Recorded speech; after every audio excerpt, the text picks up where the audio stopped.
I finally managed to make this work. Heck yeah. Let's put ourselves a safe state right here, right now. Well, I was trying to load state, that wasn't going to work. And hello, I'm Robin LSL. LSL stands for I managed to make MAME work. Heck yeah. We are playing this game. It's an arcade game, arcade shmup. Shoot 'em up, for those who don't know, called Espgaluda. Espgaluda, if you're English speaking. And it's 2003, and let's quickly demo the game. So you have two playable characters. I like this one because I'm a newbie. I haven't played this game much, but first I'm going just to show you how the thing works, because like every freaking shmup, this game has its own rules. So here, there's my character. There's kind of, when you have your character, two shot types. The first one is you keep pressing and repressing the shot key, and it does a spread-ish thing. When you get more power, it gets more spread, and allows you to move quite fast. So it's the unfocused type, basically. And if you hold the shot power, it does this laser thing, which you move much slower, and the shot is more focused. But the advantage is that it's powerful, but much more powerful. So that's the shot type. The other special thing about this game is its bomb. It's different from other games. Let's see. It's basically, it's a thing you can charge and then release like that. It consumes the gauge you can see at the bottom of the screen, and if you just lightly press the button, that it doesn't consume as much energy. So basically, got different kinds of bombs. Well, different levels of bombing. I only use the just lightly press because, you know, it's a shmup. You want to save your resources as much as possible. And yeah, I didn't die here, that's quite surprising. And the most important mechanic in the game is called Awakening Mode. So let's talk about Awakening Mode for a moment. See those crystals which keep coming out of the enemy? When I press shift, it changes my character, everything goes more slow all of a sudden. My shot type is actually less powerful but better spread when in unfocused mode, and just pathetically weak when in focused. And it consumes my green gems, and here's the boss, wow. And when you don't have any green gems anymore, the bullets become red instead of blue or purple when they were slowed down, and they're actually much faster, so it's an enhanced difficulty setting. The point of Awakening Mode, you'll see that later, but basically when you actually have green gems on you, then when you kill an enemy, every bullet spawned by this enemy disappears and transforms into gold. Gold being something which gives you tons of points, basically. And it's, you know, it's very useful when it comes to clearing stuff up without using bombs and dodging stuff, because everything is much slower, obviously. So let's just finish the first stage while in crazy hard mode, because I don't have any gems left, and then we'll start the game properly. And yeah. So yeah, the first boss of the game, I think it's a bit easier when in this mode, because well, the thing is, when bullets move faster, they spread out more, so it's a bit easier to dodge stuff. And that's enough, let's start the game. Load my first state, that's why I saved, hahaha. Not going to use save state in the actual game, hopefully. So I inserted a coin in my virtual shmup machine. So you have two characters, Ageha and Tateha. I like Tateha because I'm still a noob at this game, and her spread shot, well, her unfocused shot is really spread out, while this guy's unfocused shot is more of a direction thing, which isn't really my style.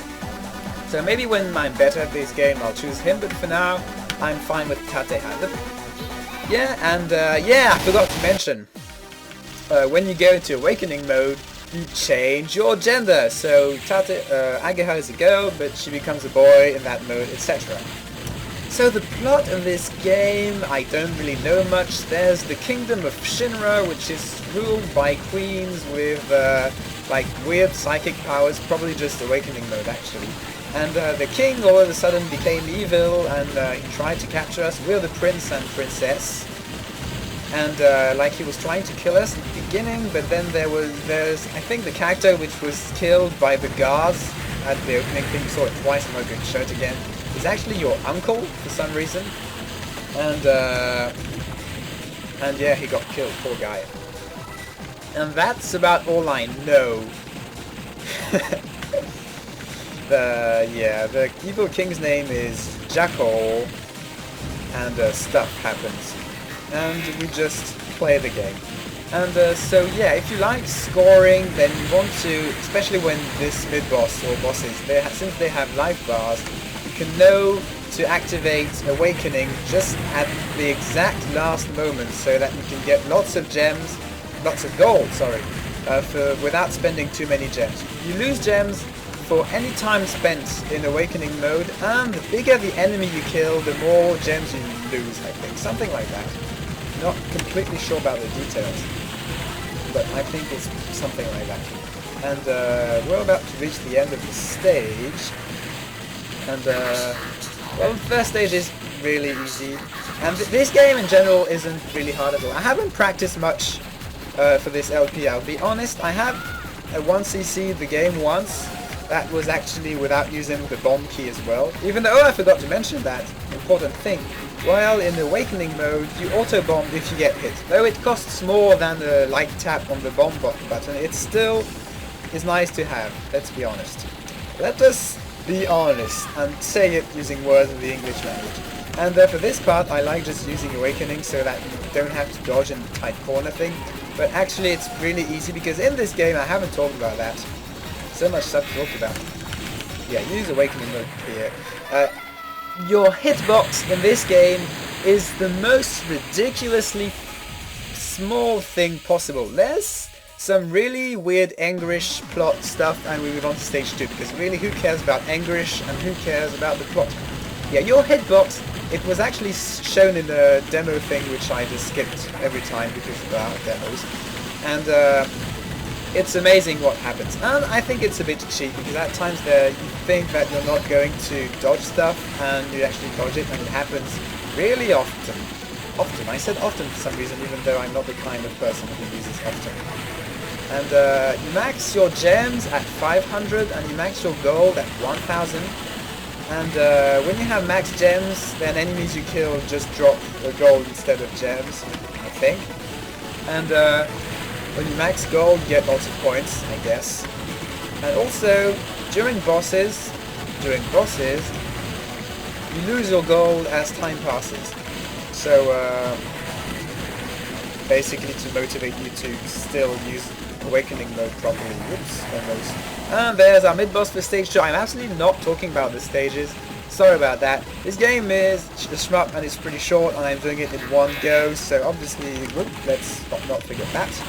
Obviously there's going to be lots of missing stuff. Maybe I'll play it again another time. It is the shmup. Yeah, I'm not sure what I was going to say. And I have 500 gold. If you're good at scoring and stuff, you probably already have 1000 by the end of stage 1 or something like that. But I don't really care about that. All I want is to beat the game happily and easily. So it's a cave shooter, and for this reason it adheres by some of the cave rules, which is 95.999% is streaming, especially in the stages. And since it's an easy-ish game, that actually is kind of disappointing at times, and the Awakening feature really kind of, let's be honest, breaks the game. Because, oh, I'm in a tight spot, let's slow everything down and dodge everything extremely easily. Oh, I forgot to mention that in Awakening mode, your movement speed is also changed. You move a bit faster, I think. And also, since your Awakening focus type is really terrible, then you want to move unfocused while in Awakening. So, actually, dodging stuff at times can be surprisingly difficult. And this is the boss of stage 2. It's a giant machine because, hey, not Toho Shmup. What can you expect? It attacks me with lots of round bullet stuff, I guess. And it's all pretty easy to dodge for now. Let's not activate the curse, will we? And there's a thing also, yes, this sound effect which happens every time a boss is about to enter the arena, and every time you're about to clear one phase of the boss, like one attack, one part of the boss's health will die. That's not so. You want to trance when, nope, sorry, not trance. You want to awaken, use Awakening mode every time you hear that. And for this attack, you obviously want to unfocus so that you can kill the... See, I was talking about the stupid hitboxes in this game. Want to use trance. Ah, awakening. Oh, I don't have any gems anymore, so I can't really anymore. And come on, just get did already. There you go. And I dodged a billion things which would have killed me if this were at all. I swear I'm not using God mode. I swear I'm not using God mode.